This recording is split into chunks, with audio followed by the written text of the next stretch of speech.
Welcome back. Special thank you to Patrick Oliver there. Of course, for more information about all the stuff that he's doing and to pick up his wonderful book, you can go to speakloudly.com. But, you know, now that young people are out there thinking about going to college, actually paying for college can sometimes scare a lot of kids and families out of making the right choices. It can sometimes overtake what they should be doing as being excited about it. Joining me now is Lauren Murray from ISACOR from the Illinois Student Assistance Commission. Lauren, good to see you. Thank you so much for having me here. Now, for those of you who are fans of WCIU and the U2 and our sports, I mean, we've been partners with ISAC for years now, so it's really great anytime we can have you on.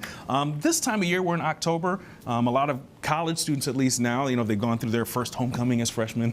But for kids who are thinking about going to school now, what should families be doing at this time of year? Definitely. So it is October. We're getting towards the end of October. The FAFSA did open up on October 1st. Okay. So that's the free application for federal student aid. Again, you said a lot of families are worried about how they'll pay for college. This one application takes about 30 minutes, and it can qualify you for all different kinds of aid. There's the free aid through the Illinois State, so the MAP program, the Monetary Assistance Program. There's the federal aid, which would be the federal Pell Grant, as well as student loans and work study. So this one application can definitely give you a lot of options with funding your college education. Now, I know there may be parents out there watching. I've had conversations with some of them who are like, well, clearly we make too much to qualify for anything, so I'm not going to bother with it. But you know what? Even a $500 Pell Grant can make the difference between having burgers and not having burgers Yes. for a semester. I mean, you think that that a little bit of money doesn't help, but every penny helps. Absolutely. I get that all the time too. You know, the parents say, you know, we make too much money, but a lot of times it's always better to be pleasantly surprised and again, maybe get that $500 or even student loans. People forget that's a part of FAFSA as well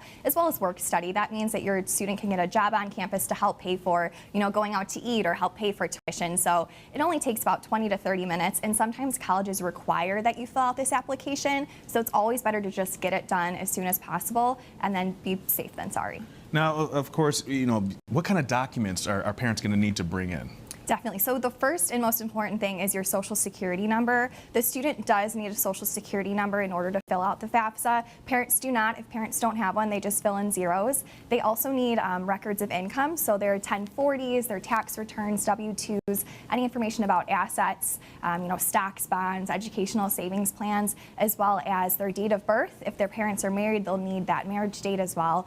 Just so kind of get all of your information together. It's better to have it all in one place and then start filling out the FAFSA than to start filling it out and say, oh, I forgot, you know, my tax returns to have to go run. So there's definitely a list of things that you need to get together. As an ISAC member, I mean, you have a special role because you kind of have been through what they're going through now and kind of look back and assist. Talk a little bit about ISACOR.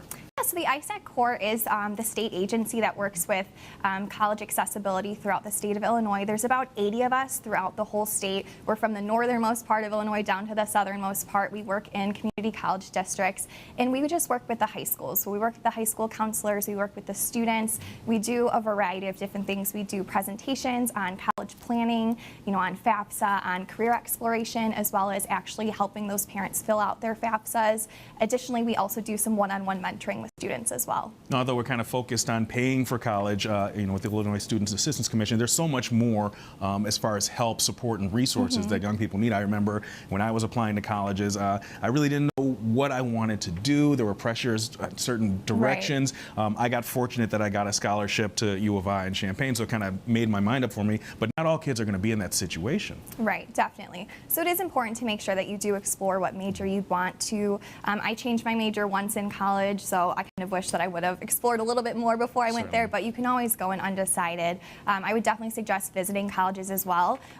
You would be surprised a lot of times you think on paper the college looks really good around the school's website. But you need to really feel that for yourself. You need to feel the atmosphere, the vibe. Do you want a smaller school, a bigger school? So really visiting the college is important. I always like to say you would never buy something that you've never seen before. So it's always good to kind of experience and that it's visit. always, you know, you have your main 4 or 5 that you know you want to visit, but visit some other ones. I mean, there could be some small college in the middle of Michigan that you never heard of, but when you get on campus, you suddenly realize you feel at home. And I know at least 3 people who went to some colleges that, you know, I have a friend who went to Oberlin who would never have considered Oberlin, and it was the happiest experience of their life. Absolutely. We always try to recommend that you apply to a multiple variety of schools. You know, you want those safety schools that kind of match your ACT scores.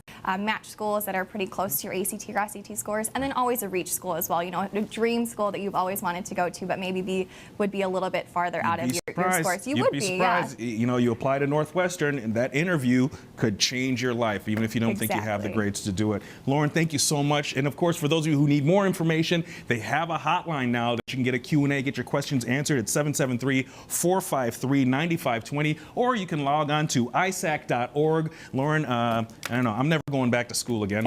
Unless I want to learn how to cook. Is there money for people who want to learn how to cook at the age of 46? Yep, fill out your FAFSA. You can always get some student loans with that. Scholarships as well. I would definitely suggest scholarships. You promise to eat what I cook? Yes, of course. Okay, I'll hold you to it. We'll see you next week right here on 26 North Halsted.